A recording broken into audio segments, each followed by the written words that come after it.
enters a world of imagination, hopes, and dreams. Here we go! Someday, I'm gonna be a real boy. Nothing's impossible. Even miracles take a little time. All it takes is faith and trust. In this timeless land, magic and make-believe come true. In 1957, Walt Disney announced with great fanfare that his studio was going to produce a musical feature film called The Rainbow Road to Oz. Walt enlisted his merry band of Mouseketeers, many of whom were to star in the film, to promote the idea on his Disneyland TV show. Here, you see, are some of the characters in our story. But Walt's interest in Oz had roots going back much further, to the late 1930s when Walt was working on Snow White, a film that most of his contemporaries considered commercially unviable. Even as he was gambling his entire future on a cartoon, Walt was busy planning his next project. As a matter of fact, there's a radio show where Cecil B. DeMille interviews Walt Disney on the eve of the premiere of Snow White. I suppose after Snow White is successfully launched, you'll sit back and take it easy for a while. Well, it's just the beginning for us. We're going to make more feature-length animated productions. Try to make use of all that we've learned in the 3 years required to produce Snow White. Walt Disney's interest in the Oz stories is a real natural fit to Walt's particular personality, because the Wizard of Oz stories have been acknowledged as being probably the first great American fantasy literature for children. It's not rooted in any European fairy tale traditions. Walt Disney in particular, coming from the Midwest, had those same roots and those same sensibilities. So Walt asked his brother Roy to investigate the possibility of getting the rights to the Oz books, and he just missed out getting them because MGM had just bought them for the 1939 classic. The irony is that it was the success of a Walt Disney cartoon that prompted Samuel Goldwyn to purchase rights to the wonderful Wizard of Oz book in the first place. Goldwyn was encouraged by the enormous popularity of The Three Little Pigs, which demonstrated that adults and children alike could be charmed by a fantasy film. And Samuel Goldwyn held on to the rights, and they were going to make it as a live-action musical, an expensive Technicolor production at Goldwyn. But at the same time, Paramount Pictures acquired Alice in Wonderland and made a live-action version of that, which was rather disastrous. And so Goldwyn said, okay, let's back off.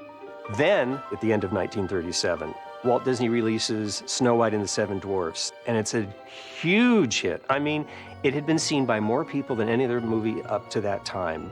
So everybody else then started thinking about, well, you know, what else can we do then? The success of Snow White erased any doubts that adult fantasy could work, and it paved the way for Goldwyn to produce his classic. Walt Disney would have to wait.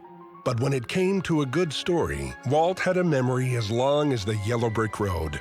It would take more than a decade and the help of another Disney princess before Walt could once again pursue his dream of going to Oz. By 1950, Cinderella really relaunched the Walt Disney animation as the biggest game in town. Nobody could tell a story like Walt could. It was a tremendous success, and he started thinking about Oz again. And finally, in 1954, he did buy 11 of the Oz books to pursue his film projects. It was originally conceived as a two-part television show for the evening network program that Walt was doing. And this is going to be Walt Disney's first foray into a live-action musical fantasy. And he saw it as a great property for the Mouseketeers. Well, we were in our last season of the Mickey Mouse Club. At this time, Bobby, Annette, Karen, and Cubby, all of us were starting to reach our teen years, and word got out that he was going to go forward, and he was going to take one of the books and produce it. And I was so excited. The summer of 1957, Dorothy Cooper is drafting a screenplay. A musical team of Buddy Baker and Tom Adair were starting to write songs. And at one point it's announced as a two-part television show, and yet within a month it was already being planned as a feature film.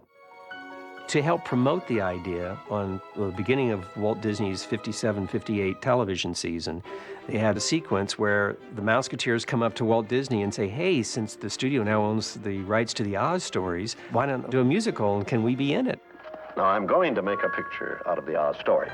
I got asked to be the Scarecrow, so I did a song and dance. She'll go dancing along, Our happy little patchwork way. And then the end of our Rainbow Road to Oz TV show was this big cake. We danced around to the top of it, and then fireworks came out of it and all, and we were singing this great song, the Rainbow Road to Oz song, which has stayed with me all these years. Up we go, the rainbow-covered skyway. Up we go, the rainbow road to Oz, off somewhere far away. And then they had Mr. Disney come on, but his expression was sort of like, okay, that's it. That's a wrap. You could see the brakes and the cylinders going back and forth, and he was thinking, maybe not. And Annette said, I don't see him smiling. I think at that point he was probably thinking, no, I don't think it's going to work. Before anyone really knew, the word came down, so. Doreen and Annette's premonition that day was correct. It was less than 6 months later that rumors began circulating in Hollywood that the Rainbow Road to Oz was going nowhere, and Oz was to remain an elusive destination for Walt Disney. So, okay, let's not do Oz right now. It's not quite ready. Let's do Babes in Toyland. So that became Walt's first live-action musical. So if you look at what Walt Disney ultimately made as his first musical, you can kind of get an idea of what Rainbow Road to Oz might have been. And it's a lovely film. It is not so much a film, though, as it is a very elaborate television special, a super spectacular TV special. Very much on a stage. They don't hide that it's on a stage, but not a motion picture. At the same year that Babes in Toyland came out, West Side Story came out. Flower Drum Song came out. You had a little bit more sophistication in musicals than you'd had, and the form was changing. So by the time Walt made Mary Poppins 3 years later, he made a very different movie than he might have made with Oz, and he did make with Babes in Toyland. So you can really trace that through from Walt's first live-action musical. Rainbow Road to Oz didn't happen. Babes in Toyland did happen. And from that, he knew we need to go outside the studio. We've got to get Broadway caliber talent. And getting Julie Andrews, from Broadway, and really doing a much bigger scale production of Mary Poppins. So I think what he learned from the process led him to make the greatest film he ever made that brought together all of the things that he loved so much. Mary Poppins probably owes a debt to the Oz project that never was. But Oz was not dormant. Typical of Walt's like, well, where else can we do something with Oz? They started developing an attraction at Disneyland. And he decided to have his Imagineers look into the possibility of including some of the Oz characters inside the Storybook Land ride. And this was going to be for a thing called Big Candy Mountain. And inside Big Candy Mountain was where the Emerald City was going to be. And the plan was to go through the ride and see all the characters that you love from the Oz films and the books. He took it quite far in terms of development, but it never quite came to fruition. Jimmy Johnson, who was president of the record company, knew the books were there, and he was adapting a lot of stories for records. And he adapted The Wizard of Oz. One of the first albums they did do was The Scarecrow of Oz, based on the bound book, starring Ray Bolger, narrating it, perhaps the only other time he actually played the role of the Scarecrow again. And more albums followed. The record albums enjoyed considerable success, but Walt Disney died in 1966 without ever seeing any of his large-scale Oz projects realized. But in the 1980s, there was an effort to attract a more adult audience to Disney films. And ultimately, out of that came The Return to Oz, which was released in 1985, which finally became Disney doing a live-action production based on the Oz books. The director was Walter Murch, who was very well respected by the film community. So he made his directing debut on Return to Oz. Return to Oz is groundbreaking in a lot of ways. The claymation sequence at the end is phenomenal. Just a very sort of apocalyptic world, which was close to some of the L. Frank Baum books, but certainly not something that Walt probably would have made himself.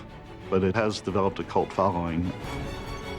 And then Walt's road to Oz traveled on into a new century, finally ending with the production of Oz the Great and Powerful by the studio he created. A bold, beautiful, and beguiling movie worthy of the great wizard himself.